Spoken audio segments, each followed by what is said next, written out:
درانه کتونکو السلام علیکم. زه محمد سلمان همدرد د حق غږ پښتو چینل خبري لنډیز کې ستاسو قربا اوس تاسو پام را اړوم د مهمو خبرونو لنډیز.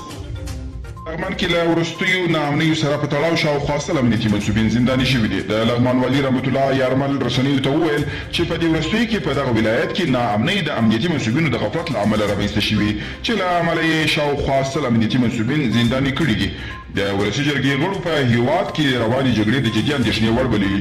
د ولسي جرګې ګڼو غړو هر یو په خپل وار سره د خبرو پر مهال وویل چې د هیواد په ځینو ولایتونو کې سختې جګړې پیل شوي دي او د تاوتریخوالي اوج د جدي اندېښنې وړ دی. امریکا په افغانستان کې د کورنۍ جګړې په لټه کې ده. د ولسي جرګې غړو ځینو وایي د افغان سولې لپاره د امریکا ډیپلوماټیک ماموریت د دې پر ځای چې د جګړې له کمولو سره مرسته وکړي برعکس د جګړو د ډېرېدو او تاوتریخوالي سبب شوي دي.